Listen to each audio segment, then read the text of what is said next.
Hello, everybody. I'm Howie Hawkins. I was the Green Party and Socialist Party candidate for president in 2020. And this podcast, Green Socialist Notes, is about continuing to educate and advocate for the eco socialist program that me and my running mate, Angela Walker, ran on in 2020. So the news this week is still what we talked about last week, the war on Gaza. Israel has escalated. It's really a humanitarian disaster, not just people dying from the bombing, but now diseases spreading. They don't have food, water, electricity. They're being pushed into further and further south. Seems like it might be part of an Israeli plan to push them out of Gaza into Egypt. Um, so, and it's reverberating here. I mean, last week I think when we met there, we knew about that Burlington shooting of three Palestinian students who were visiting a family up there for Thanksgiving. And now we know who the shooter was. He's actually somebody from here in Syracuse, New York. And I knew this guy 10 or 15 years ago. He was not a right winger. He was kind of around the environmental movement and the community movement, and even periphery of the Green Party. He was kind of on his own. He was always advocating social investments. He was a financial advisor. He really wasn't, he was kind of socially maladroit. He really wasn't part of these movements, but he was around them. And what we know from reporting here in Syracuse is that when he moved up to Burlington recently, he'd been through a lot of jobs, but during the COVID lockdown, he went down that, rabbit hole of conspiracy theories about COVID origins and vaccines and maybe other, conspiracy rabbit holes, and came out the other end, and he shot these guys. And then we had this Albany shooting of a shotgun, 2 shots at a synagogue in Albany by an Iraqi American whose father says he's mentally disturbed. But what he told the officers that arrested him was that he did it to free Palestine. So the people on the margins are coming out in dangerous ways because this is such an emotional issue. And, that's minor compared to what's happening to the Palestinians in Gaza and the West Bank. I mean, we got to realize that the settlers are using the war in Gaza and the Hamas atrocities on October 7th as cover for attacking Palestinians and driving them out of their homes and villages on the West Bank. And something like 250 or 300 Palestinians have been killed on the West Bank during this period. So the situation is dire. So we got to keep demanding a ceasefire, a permanent ceasefire, and it should lead to a peace process for a political solution. And international pressure, particularly from the United States, is needed to get both sides moving toward a political solution. International law calls for a 2-state solution. I've said that can leverage the opening of a peace process. It may not end up with a 2-state solution. It might be a 1-state solution or the hybrid confederation solution, but they need to be talking instead of shooting. And of course, you need reliable partners. The Netanyahu government is not. They don't want a Palestinian state, but he's in politically difficult straits. And if there were new elections, he'd be out and facing the corruption charges. And he seems to be using the war as a way to avoid that. He's not popular in Israel now. So, Israel's going to have new elections, needs to have. And then, as I've said, the Palestinians need new elections. I've cited Mustafa Barghouti, who is director of the National Palestinian Initiative, who argues that both Hamas and Fatah are not popular with most Palestinians and that you need new elections. And I would argue, and I did argue, for proportional representation so that everybody's represented in a new Palestinian National Council that would be a legitimate partner in negotiations in both the eyes of the Palestinians, which is most important, but then also important is the international community. And today I happened to catch an interview that Ali Velshi on his MSNBC program did with Hanan Ashrawi, who's a former PLO executive committee member and was the spokesperson for the Palestinian delegations when they were trying to negotiate the implementation of the two-state solution coming out of the Oslo peace process in the 1990s.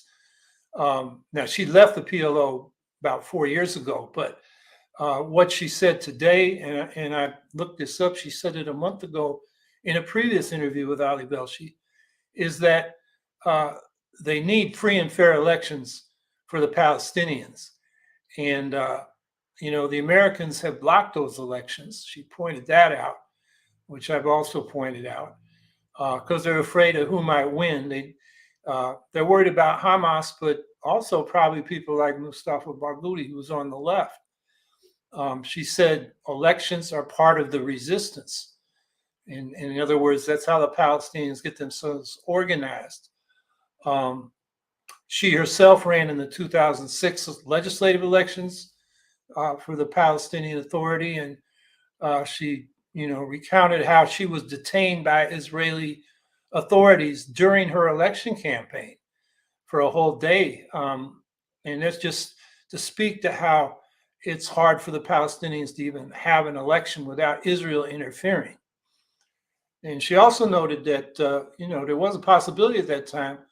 Hamas had accepted the two-state solution, maybe not as a permanent thing, but as a first step in their mind at that time.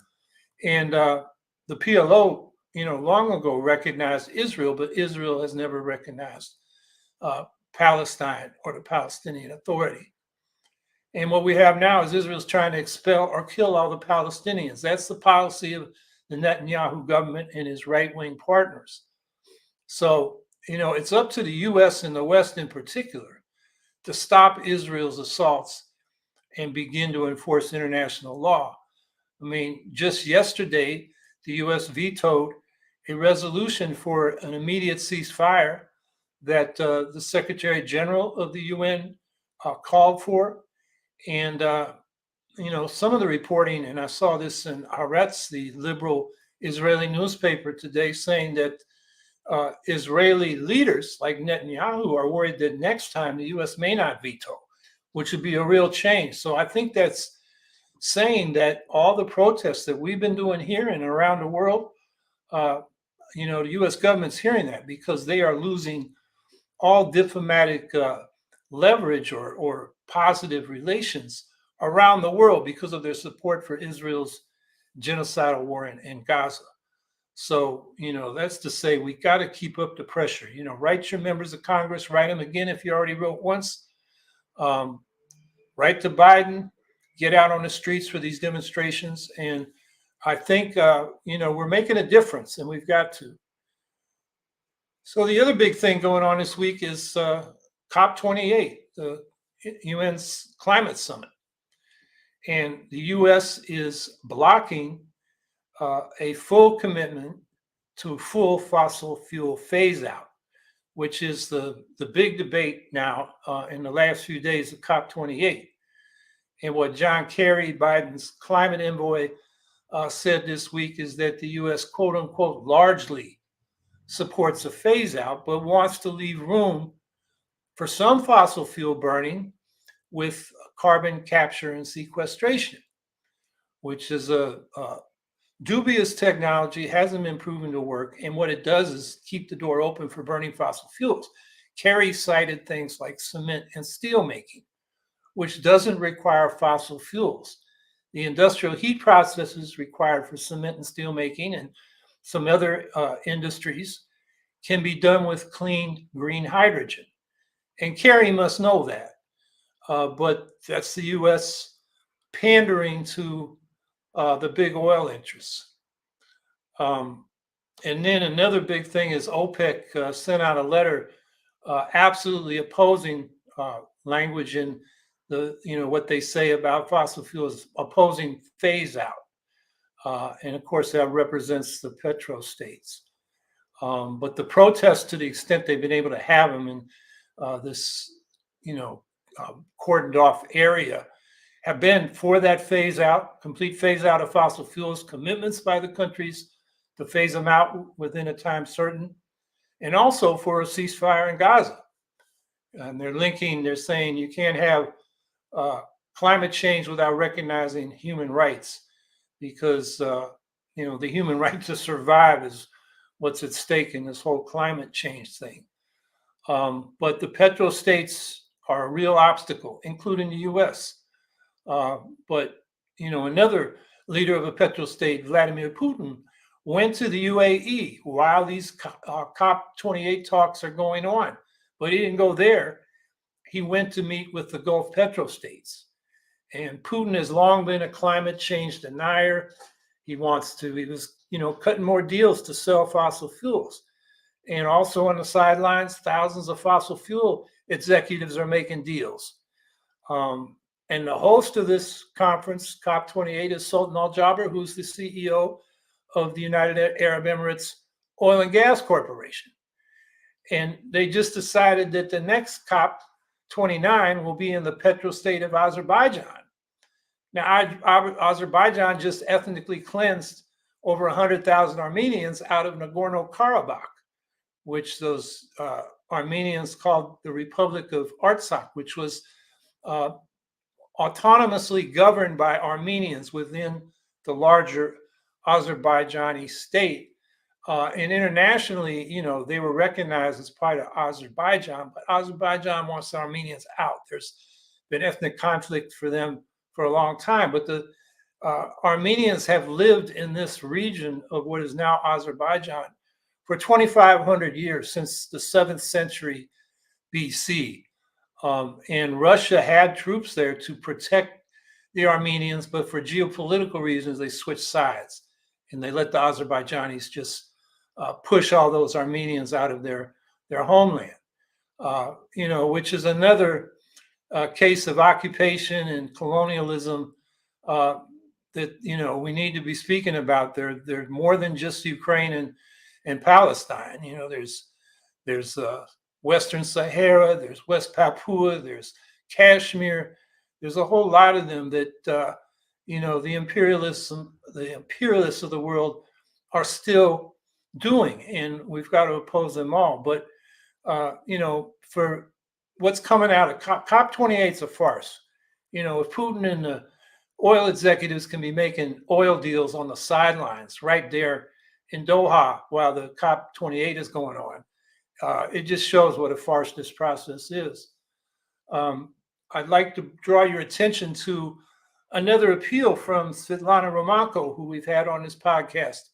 It was on Common Dreams yesterday, calling for tighter sanctions on Russian fossil fuels that are financing Russia's war in Ukraine. And also, I would add, a recent escalation of their bombing in Syria, in Idlib, in northwest Syria. We'll put a link to her op-ed from Common Dreams in the chat, and also a link which her op-ed refers to Razum We Stand's latest report. That's Svetlana's organization, called The Carbon Wars, Accounting for the Proliferation of Russian Fossil Fuels. And the bottom line of that report is that Russia has received $600 billion in oil and gas revenues since the full-scale invasion of Ukraine started. That's far more, multiples more, than the US and the EU have provided Ukraine for its self-defense. And right now, Putin and Russian state propagandists are crowing about their friends in the neo-fascist Republican Party blocking US aid to Ukraine. Ukraine's in a difficult situation. They're running out of ammunition. They're running out of funds to basically, provide pensions and schools and healthcare to their people. And, to just show you how much of a sieve these oil sanctions are that the West has imposed. Most of the rest of the world hasn't gone along, but Saudi Arabia is buying Russian oil at low prices, which they then re-export, or they export their own oil at a much higher price. And it's going to places like the Pentagon, and probably all of us, because The Russians are burning oil sold on the general market, Saudi Arabia, but also oil they sell directly to Turkey and Greece, where refiners then there refine it and sell it as refined oil to the United States and other countries. And China too is selling European liquefied natural gas, and that originated in Russia in Siberia. And they're also importing Russian oil and doing the same thing, uh, refining it and then reselling it, exporting it at a higher price. So that's what Svetlana is talking about. She was thrown out of the last COP27 in Cairo, Egypt, because she confronted and disrupted the Russian delegation's presentation. And we'll put a link to her protest in the chat. I've done that before, but take a look at it. She speaks up and gets thrown out. Another woman does. And then the last person removed in that protest, he's wearing a purple jacket, is Jason Kirkpatrick,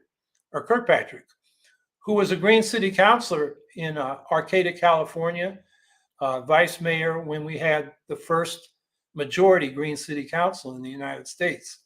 And Jason's now the communications director for Romanco's Rosin We Stand organization. So what I would say about all this is the Green Party needs to be on the streets and in the elections opposing both genocide of Palestinians and genocide of humanity by climate change.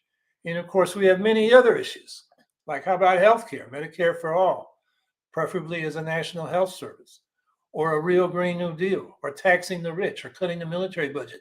These are not on the agenda of either the neoliberal Democrats or the neo-fascist Republicans. And that's why we need a Green Party. So I'll stop there, and I'm looking forward to your questions and comments.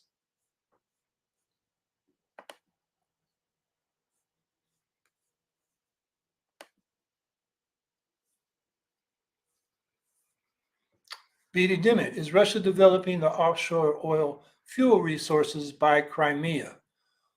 I don't think they're developing it right now because of they can't even keep their Black Sea naval forces patrolling the Crimea because Ukraine has been able to attack and sink some of their ships with drones and missiles. So they mostly move their naval force in the Black Sea over to Russian ports on the far side of the Black Sea, not in Crimea, not in Sevastopol, where they have a naval base. So I don't think they're developing those resources. And a lot of people say that's why Russia is in Crimea, or why NATO is supporting Ukraine. I don't think it's about the oil. I think in the case of Russia, it's about, Putin and the Russian leadership's continuation of centuries old, great Russian chauvinism. They have an imperialist mentality. They want to regain control over territories that the Russian Empire once held, the Soviet Union once held. And it's also about Russian domestic politics. Putin needs that war to divert people from all the problems inside the country.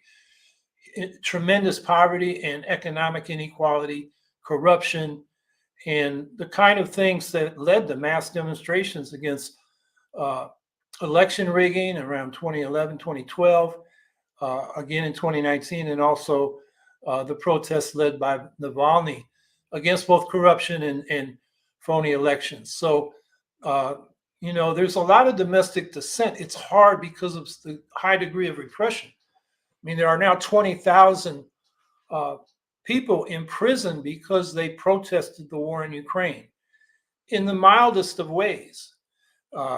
Some people held up blank signs publicly, and just, doing that got them arrested and, accused of the crime of discrediting the Russian armed forces. So, the oil and gas is there in the Black Sea. But I don't think that's the big reason why either side is engaged in this conflict. Beatty Dimmitt, is the news paying attention to the flooding of the COP sessions with fossil fuel lobbyists? Democracy Now! Has given it some serious noise and annoyance and covered the closest thing allowed to Gaza-Israel protests there. Um, it depends. It's not a leading issue in the mass media. But if you go to publications that are serious, like, The Guardian out of the UK or Al Jazeera or the Washington Post, you'll find stories about it. But it's not something that's leading.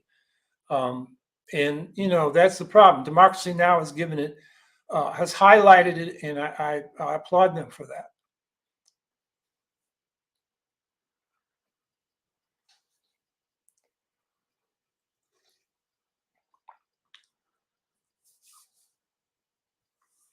Scout Trooper 164.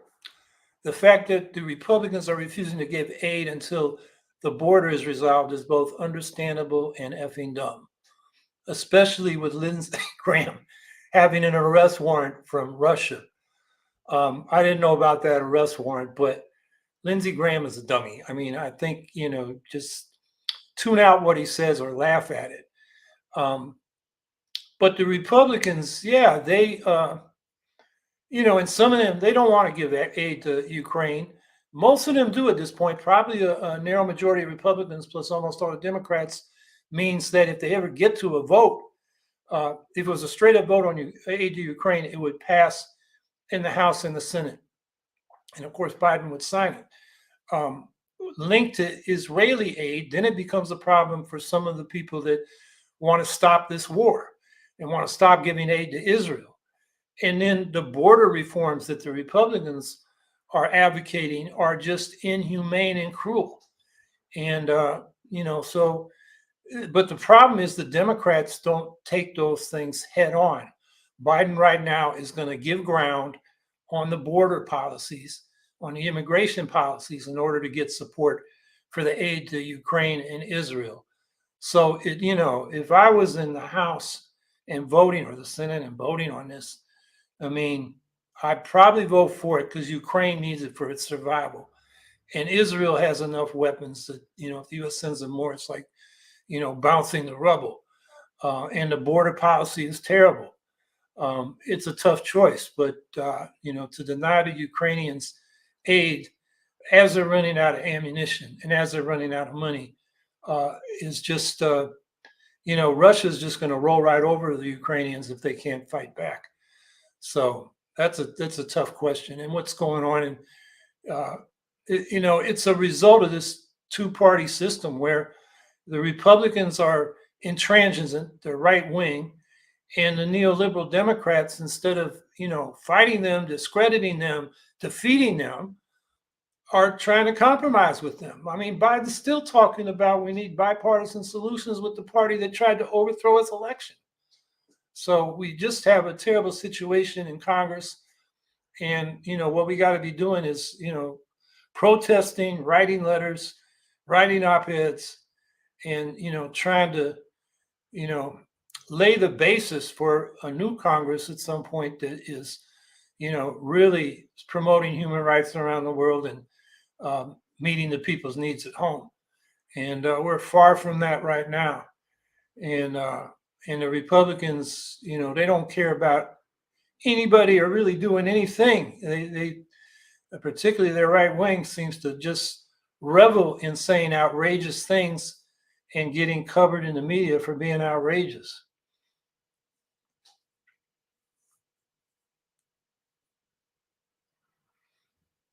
Andrew Hager, speaking of fossil fuels, Howie, what is your honest opinion on replacing fossil fuels for more renewable, eco-friendly ones, like biodiesel, hydrogen, recycled cooking oil?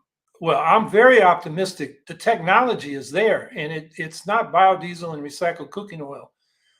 It's solar and wind, and hydrogen as an energy storage system for limited uses, which is long distance trucking and shipping, and possibly air travel, and for industrial heat processes that require high heat, like cement and steel making and chemicals, food processing. But hydrogen is the most expensive energy storage system among the clean renewable options.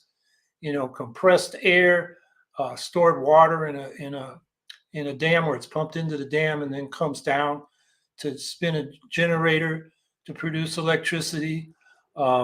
Batteries are getting cheaper and more greater capacity. So hydrogen is more expensive than those things, but it's the only solution for the things I mentioned: high heat industrial processes and long distance transportation. So yeah, the technology's there. Mark Jacobson, if you read his stuff, lays it out, across the whole board, including the limited role that green hydrogen should play. And I always refer to him when I'm thinking about these technological questions of renewable energy. So that's my honest opinion. I mean, it's not a problem of technology; it's a problem of political will.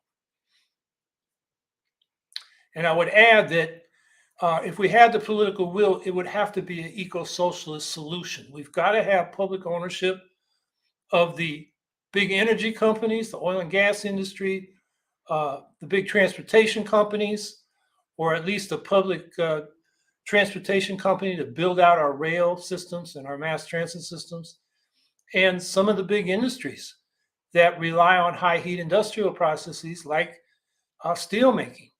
Those industries are not going to mothball their coke ovens to make steel to replace them with hydrogen and electric arc furnaces um, without them being in the public sector, where we just, uh, stop using coke ovens and start building the alternatives that are clean because it's not in their profit interest. So, and you've got to have a major part of these industries under public ownership so we can plan the complicated interconnected transition to 100% clean energy and zero emissions, and really going toward negative emissions. And that can't be done just by the government, providing subsidies and incentives to these corporations that have created the climate crisis in the first place. So it's not just political will; it's a certain kind of political will. It's an eco-socialist political will that we need. And again, that's why we need the Green Party, because Democrats, and I could go into chapter and verse now, but I won't. I think I did a little bit last week, like on the clean energy stuff we've done here in New York State. The Democrats won't take on the corporations and instead just want to offer them subsidies, which is hit or miss. We have a problem now that offshore wind isn't being built because the borrowing they need to do with high interest rates makes it not as profitable as it was before, even with the subsidies the federal government's offering. And that's the problem when you try to make this decision or this transition using profit motive and public incentives rather than a public system where you set the objectives and you make the investments you need to make the transition and make sure they're coordinated.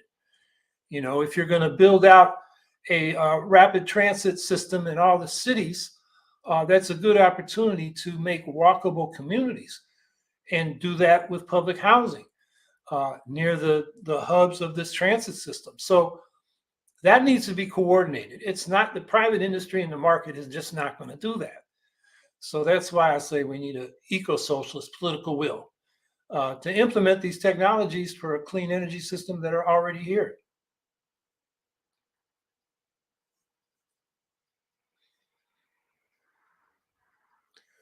With recent progress in producing hydrogen from marine water, the use of hydrogen on a major scale could be used to also replenish freshwater aquifers, couldn't it? Yeah, you brought that up before. Massive stationary hydrogen burning facilities is what I'm talking about, and catching the water formed by the burning. Yeah, I believe you brought that up, or somebody did before, and I looked up what they're talking about, and uh, I'm trying to remember. They came up with a way of uh, getting the sodium and other impurities out of the water from seawater in a much cheaper way than before, which makes it more cost effective and energy efficient to do this kind of production of hydrogen from seawater. Um, but like I said, and it doesn't look like anytime soon, hydrogen is going to be cheaper than these other energy storage systems, storing renewable energy, renewable electricity. or energy so it can be turned into electricity. Um, Hydrogen should be limited to those uses where it's really the only solution that is clean: long distance transportation and industrial high heat processes.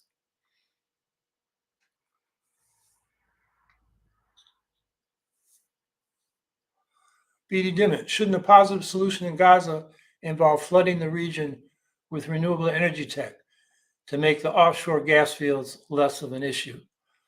Um, Again, I think the focus on, maybe Israel wanting to clean out Gaza so they can go after the oil, I think that's less of a factor than, Zionist ideology, that they have a biblical religious right to all of Palestine, and the Palestinians are in the way of that biblical injunction.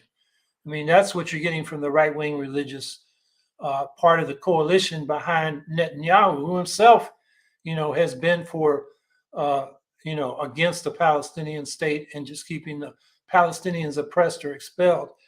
I think that's just a bigger factor. The oil, offshore oil and gas is, a factor. Everybody, wants to make money off that, and of course, that's not what we want. We want to leave it where it is and replace them with renewable energy. And I think not just in Israel, Palestine, and Gaza, but throughout the world, the eco-socialist Green New Deal should be a global Green New Deal. We should be putting, I've said 75% of our military budget should be cut, and it should be reinvested in a global Green New Deal. Let's help the world develop. Let's make friends instead of enemies. Let's be the world's humanitarian superpower instead of its military superpower. And that will win us friends around the world. It will build peace. It's what's needed. And it's needed in Gaza and Israel, Palestine, but it's needed all over the world. And the U.S. has the wealth and the technology and the know-how to make this happen. And instead of sending the military everywhere, we should be sending renewable energy everywhere. Which brings up another issue at COP. They finally agreed on the first day of this thing to a loss and damage fund to pay for the damages done by climate change, particularly in the poorer countries in the global south. But how is it going to be funded? I think the U.S. committed 17.5 million when it needs billions. Yeah, I think what they said, it needs $1 billion a year, and they've got pledges. I gave you the numbers last week, but it's far short. So it's talk, but not the action that we need. And so, like I said, we should be putting most of the money we're putting into the military into a global Green New Deal and build peace and friendship instead of enemies and war.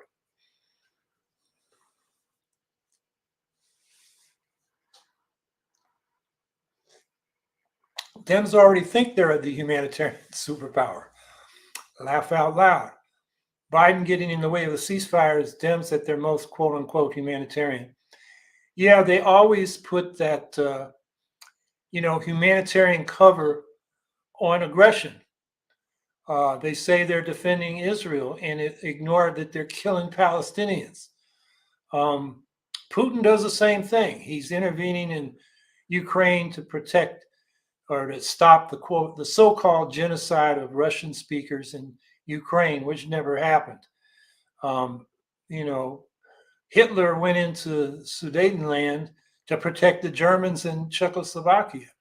I mean, imperialists always have a humanitarian excuse. That doesn't mean humanitarianism is wrong. It means it's wrong to use as a cover for aggression and war and imperialism. So, yeah, the Democrats are the hypocrisy of getting all self-righteous about Ukraine, but then supporting aggression. And I'll just list some of them. We provide military aid to Morocco to keep Western Sahara colonized. We provide military aid to Indonesia that keeps West Papua colonized. And that's something people don't know enough about. There are the indigenous people are fighting off highly sophisticated weapons of the Indonesian army with bows and arrows in most cases in their insurgency. They voted for independence back in the early 60s, and Indonesia just annexed them. Holland had them before, or the Netherlands. I guess that's the same thing. Um, and where else? Kashmir, where the Indians in particular, but also the Pakistanians, uh, are occupying Kashmir, which wants independence and autonomy. I mentioned what happened to the Armenians in Azerbaijan. In that case, Russia was the power there that had the military aid, and they switched sides and let the Azerbaijanis throw 100,000 Armenians out of a place they've lived since the 7th century BC.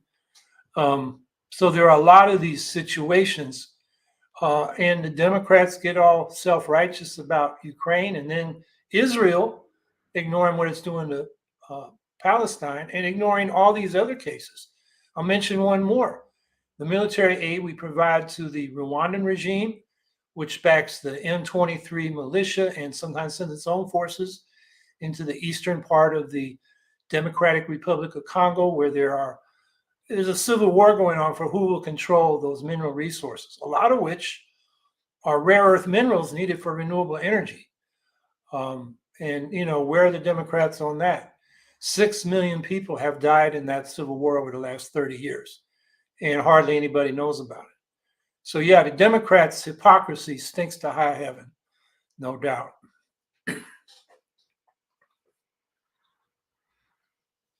Scout Trooper 164, why do I not feel not surprised? We can't do more than we have. Mostly old farts who are greedy and still reluctant to move on from the Cold War. Yeah, and the another part of this is the corporate interests that fund these people to get into office, and they have interests in these various regions of the world where we send the U.S. military to make the world safe for U.S.-based multinational corporations, and that is a lot of what motivates our involvement around the world. It's a economic empire backed by military force, not a traditional or 19th century style colonial empire where we claimed sovereignty over the land. But the impact on the indigenous people in these countries and the extraction of wealth from these countries and the impoverishment of those countries is, similar to what was going on in the 19th century. And before that, in the case of Africa, for 4 centuries before that with the slave trade.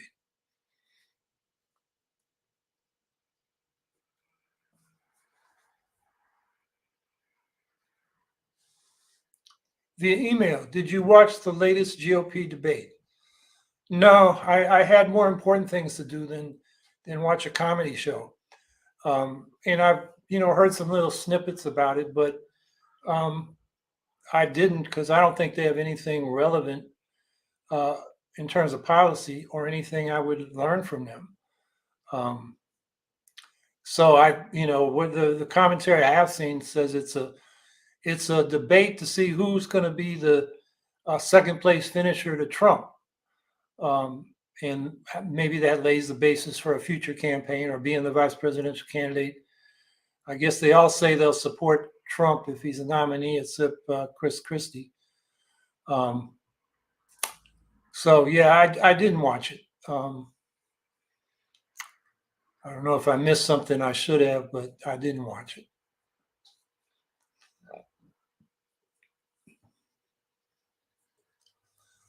Via email, comments on the gag order fights in multiple Trump trials. Yeah, I mean, the judges are trying to protect the integrity of the judicial process in court. So when Trump attacks court officials or says things that may, bias the jury pool, those are legitimate issues. I haven't looked at the details. I guess what happened was one court backed up a judge's court gag order, and then on appeal they limited the gag order some. I haven't followed it at that detail, But I think, the gag orders are legitimate in terms of protecting the integrity of the judicial process.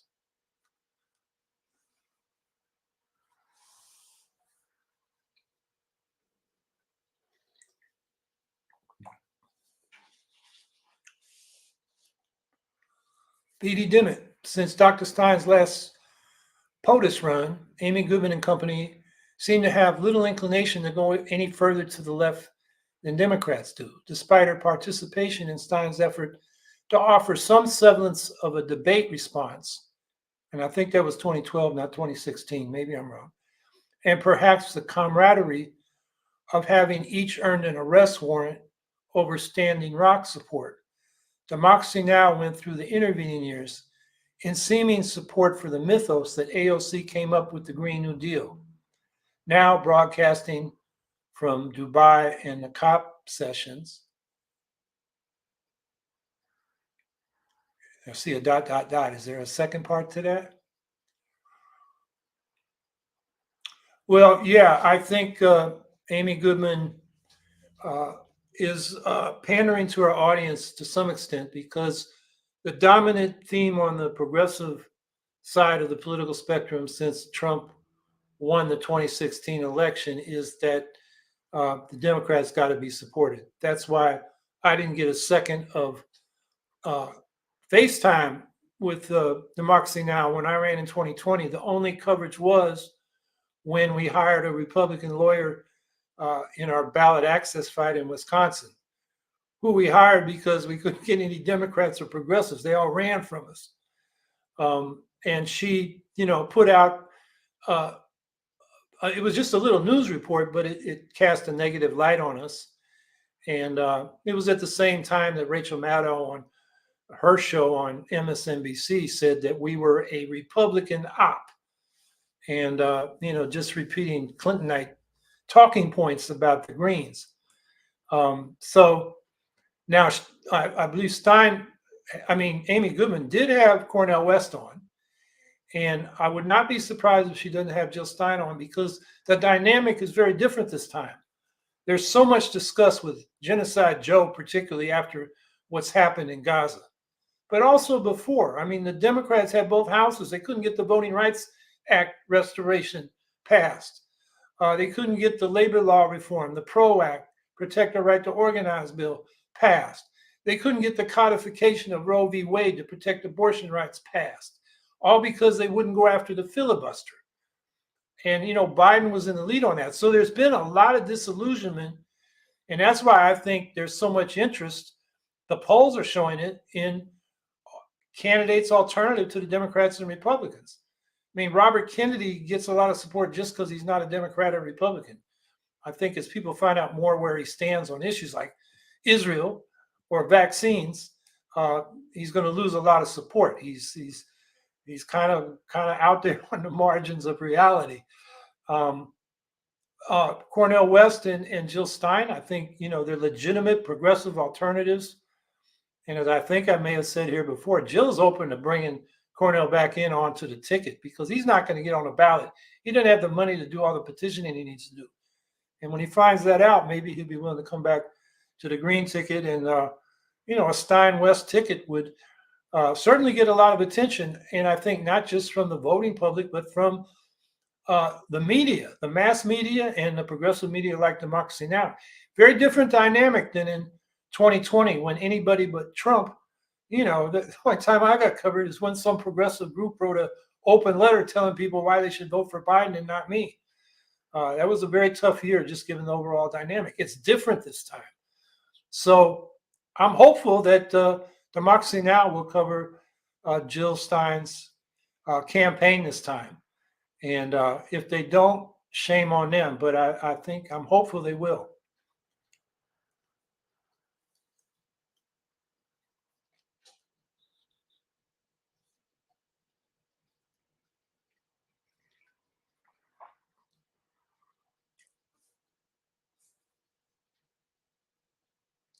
Scout Trooper 164, a Russian general has stated in an interview that they'll end the war if they can keep the cities of Ukraine that contain hundreds of thousands.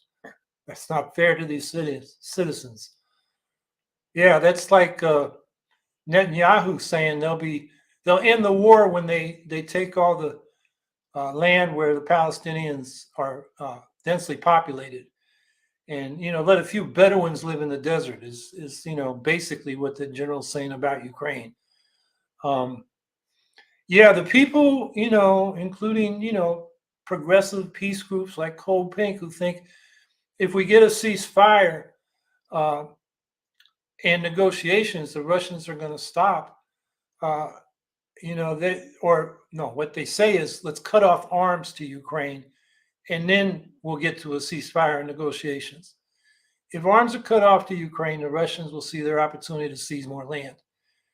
And if you follow what's said on Russian state media by their propagandists and their equivalents of Tucker Carlson, riling up the people for militarism, or Putin himself, or Foreign Minister Lavrov, or the deputy head of the Security Council, the former president Dmitry Medvedev. They are all about taking more Ukrainian land. They don't control all of the four oblasts that they claim to have annexed uh, about a year ago, about 15 months ago. So they're still fighting for that at least. But you follow what they say. They want to get Odessa and Nikolaev so they can get a land bridge not just to Crimea, but all the way to Moldova, where they have occupied a slice of Moldova since the early 1990s. Cutting off arms to Ukraine is not going to lead to a ceasefire. And, the Russian general uh, saying, we'll stop the war when we've conquered the cities where the Ukrainians live tells you where they're really coming from.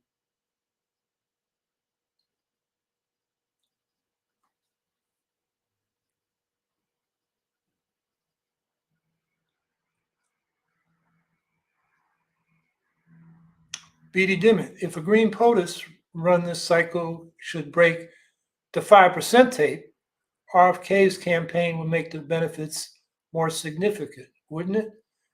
Well, if you get over 5%, what that does is give you a proportionate share of the full public campaign financing for the next general election. So if you get over 25%, you get the full share, which was about $100 million that you would get just after Labor Day and you spend between then and the uh, general election. And the major parties have stopped taking this. The last one to take it was McCain when he was running against Obama. Since then, so much money is poured into these presidential campaigns. $100 million is nothing. But for us, it would be huge, or a prorated share of that. So, 5% would be a fifth of 25%. So that would be at least $20 million for the Green presidential campaign in 2028 to run on the last 2 months of the campaign. So, that would be amazing. Now, if Kennedy, got over 5%, he would get an amount based on the same prorating between 5% and 25%. It wouldn't affect what the Greens got. So I don't think it would make the benefits more significant. But, if we got to that point, it would be significant. And I just want to emphasize, people get, very hopeful about that. It's very difficult. When we ran Ralph Nader in 2000, he was a household name. He was America's consumer advocate. His favorability ratings were through the roof. And yet, running against Gore, who was kind of a wooden, candidate trying to run on Clinton politics, which were unpopular until the end, he kind of went populist and caught up with Bush. And George Bush, who was ignorant and inarticulate and, made more gaffes than Joe Biden. But he branded himself as a compassionate conservative. That was a good year. It was an open seat. We had a great candidate, and Ralph still only got 2.74%. he got less media coverage than Cornel West has got so far this time from the mass media. It was just criminal what they did. So that's just to show how difficult it is. Jill Stein, for all her positive aspects, is not Ralph Nader in terms of name recognition and favorability ratings. Jill has been beaten up by, the Clinton smear that she's a Russian asset and other things. So she's even got a harder road to hoe than Nader did in 2000. On the other hand, the disaffection from the two major parties now is at a record level. Gallup has been tracking this for years. Their last poll showed 63% of Americans want an alternative to the two major parties. They want a third major party. And that shows, and I think it's shown up in the polls where, before Jill got in, Cornel West is getting as high as 8%, normally 4%, 3%. Now, Jill, they're both getting 3% in the most recent polls, but that's 6% combined. 6% combined if they could hold that. But the problem is, as we get closer to the general election, the spoiler problem becomes stronger and stronger. And a lot of progressive-minded people who like the Greens much more than they do the Democrats are going to feel they have to vote for the Democrats to stop the fascist Republicans. And that dynamic is not so strong right now because it's still a year away, but I'm afraid it will become very strong, which is all to say that don't underestimate how hard 5% is to get in, given our current electoral system. I think one thing I hope Jill will emphasize, I've urged her to, also I urged Cornel West to, is when you get the spoiler question, or even when you don't get it, bring it up and say, we got a solution to the spoiler problem. It's a ranked choice vote for president, national popular vote. And if Biden won't support that, he's creating the spoiler problem, not us. And I think, that's an issue given the concern about democracy, concern about the limited choices in the two-party system, is a reform, ranked choice voting for the presidential race that could gain traction and should be pushed by our campaign, our Green presidential campaign, in the mass media at every opportunity. And then our candidates for federal office, House and Senate, should be raising it. Our candidates for the state legislatures should be raising it for their states and for local offices, for their city and town councils. So I think that is an issue whose time has come, and we really need to push it in this election cycle.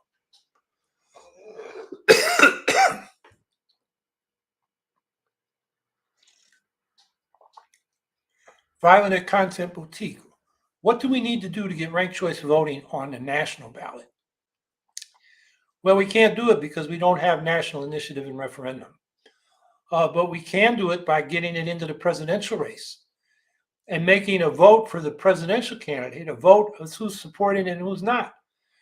Now, I think that's how we get on the national ballot, which our presidential candidate in particular can do, but so can our federal candidates for the House and Senate. And it's really something that, we can all contribute to, even if we're not candidates, by letters to the editor, op-eds. In many states, this will be on the ballot. Oregon, it'll be on the ballot. Nevada, it will be on the ballot. There are other states where petitioning is going on right now. And so it will become a election issue in many states next year. And that's where, we can have an impact by speaking up and supporting these initiatives. Now, I will say a problem with a lot of these initiatives is that they set up a jungle primary that's plurality winner, and the top 4 vote getters then move on to a ranked choice vote in the general election. The problem with that is it takes away the nomination process from parties. Instead of a partisan primaries where the members of each party get to pick their nominee, you have a nonpartisan primary where people with money, they can grab any label they want, and the party can't do anything about it. You can get a phony green, with lots of money and say they're the green candidate, spend a lot of money, and green voters will think, oh, that's our candidate, when the actual Green Party organization in that state said, no, this other person is our candidate.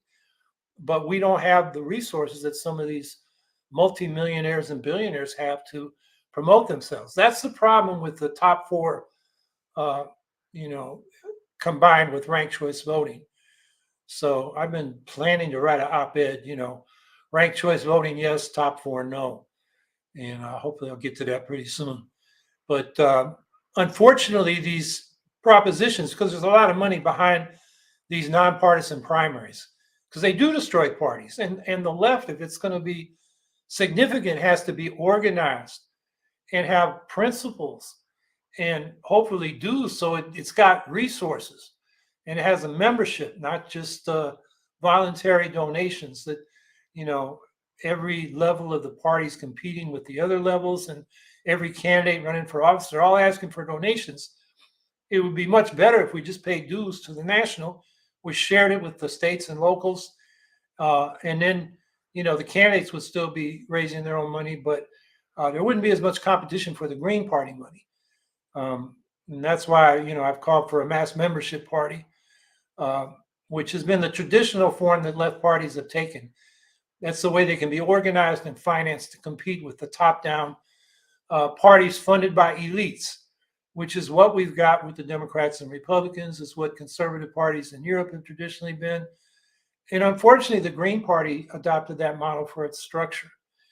And so that's a reform of the Green Party, I'd like to see. But a lot of state parties have adopted that. I believe the young eco-socialists have adopted that as well. To be a member, you need to pay dues. Chris knows, he's in the background right now. He'll correct me on that if I'm wrong, but I think that's the case. So it's an idea that's spreading within the Green Party, and hopefully we'll take it to the national level at some point soon. Yes, the Youth Caucus is dues-based. Thank you for confirming that, Chris. So the idea is spreading within the Green Party. There are state parties like Wisconsin and I believe Pennsylvania, North Carolina, that have that. It's the New York Party is kind of a hybrid. You get extra delegates if you get Illinois. There's another state party with that. So I think we're learning from our mistakes that that's the model we need, at least in a number of the states.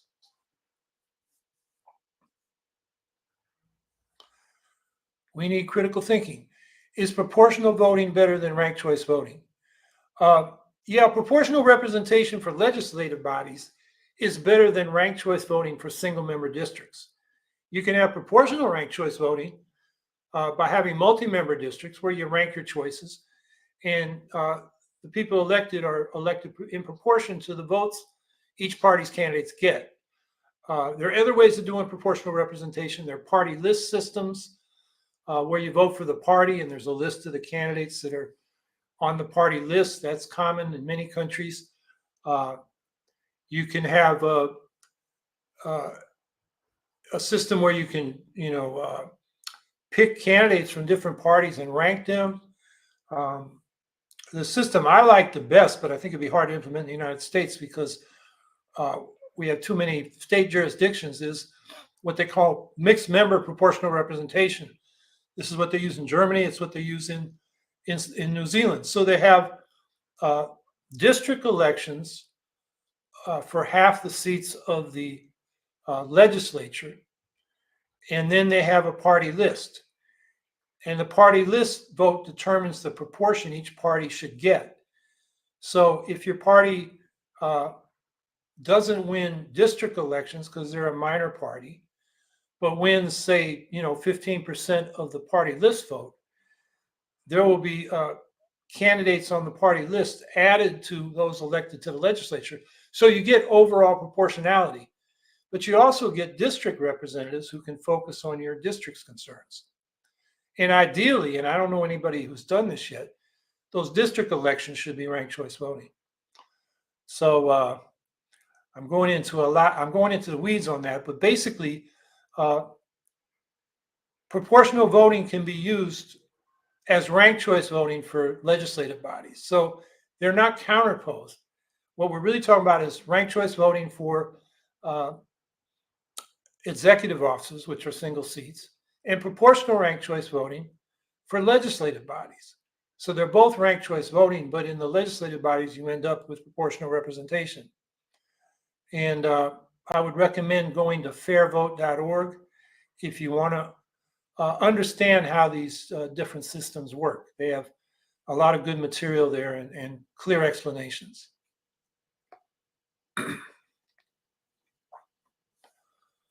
National RCV is a pipeline without representation, especially during the ramping up of the global Fourth Reich. A pipe dream makes it sound like it's impossible, or we can't, get there without a lot of representation in Congress that could introduce legislation to establish a national popular ranked choice vote. But some issues get adopted without the people advocating them initially being elected to Congress. We've seen that with many issues. I mean, an example is the Green New Deal, which the Greens made their signature issue in the 2010s. And the progressive Democrats picked it up, albeit they watered it down, but it became a term of debate. The socialists for years pushed a lot of the reforms that the Rooseveltian New Deal adopted concerning labor organizing rights, protection of child labor, Social Security, as old age pensions. So we don't have to win the office to have an influence, although it'd be better if we did have people in office. And given that, the polls I was citing, the Gallup poll, 63% of the people want an alternative to the Democrats and Republicans. So we should be campaigning for an inclusive multi-party democracy made possible by ranked choice voting and proportional representation in the Congress. And I think people are ready for that. We've had 27 straight wins on ranked choice voting in local and state elections over the last few years. And as I said, it's on the ballot in several states in 2024. We won all our, I think it was on 5 or 7 ballots in local elections in 2023. We won them all. 2 of them were defeating, I think it was 7, and 2 of them were defeating efforts by opponents of ranked choice voting to have it repealed. And they lost. We won. So, civil rights was a long shot. If you're coming out of World War II and segregation is, institutionalized, but we got there, at least on paper. So I'm not as pessimistic. Happy birthday. Thank you. It was yesterday. I appreciate that. And my email is crowded with that. I guess Facebook tells people. So I get these emails. I haven't looked at Facebook. It's probably full of that stuff too, but I appreciate it. Thank you.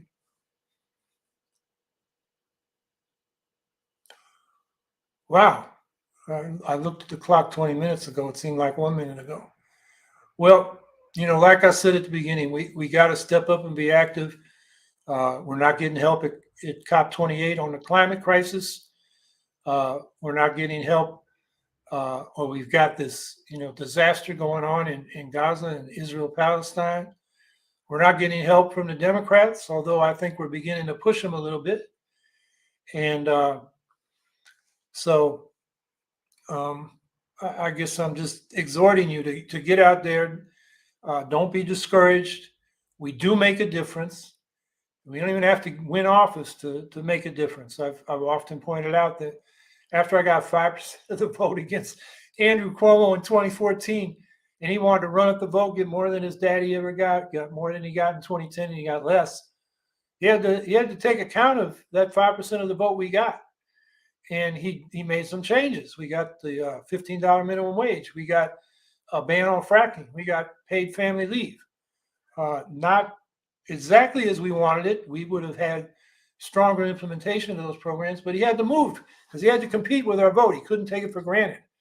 So, we often are winning the day when we don't even realize it. Dave Dellinger, who was a prominent anti-war activist in the 60s, he was one of the Chicago 8 they call him the Chicago Seven, but they always forget Bobby Seale, whose trial was separated.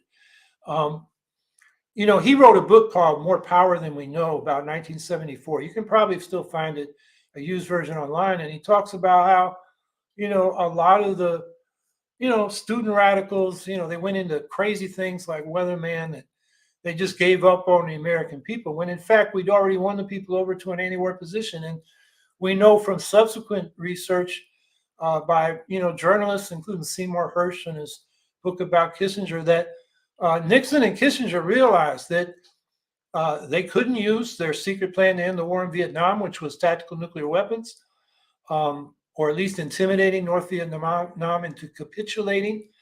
And they thought if they did, they'd have a revolution in this country, because the anti-war movement was so broad and popular. And they weren't looking at, fringe activities like Weatherman. They were looking at the Vietnam moratorium in 1969, where millions of people went out in October and again a month later in November, and just showed that the masses of people had it with this war in Vietnam and wanted to get out. And what I'm saying is, we had won the day. Even a Republican administration with Henry Kissinger as the advisor, a war criminal, because politically they realized they couldn't go forward. And we didn't even know it at the time. I mean, I was drafted in that period, and I thought after Nixon gets reelected, we're going to re-escalate in Vietnam. But I didn't realize how much of an impact we had. So that's all to say, don't get discouraged. We are winning people over. We know from public opinion polls that our positions on major issues like healthcare, Medicare for all, have super majorities. Green New Deal is popular. People want to tax the rich. They want to cut back on our foreign military commitments. There's so much, and that's why the Democrats try to knock us off the ballot, because they know our positions are more popular than theirs. So that's just to encourage you all to stay active and don't be discouraged. So we'll be here next week, and we'll go into the issues again. Have a good week.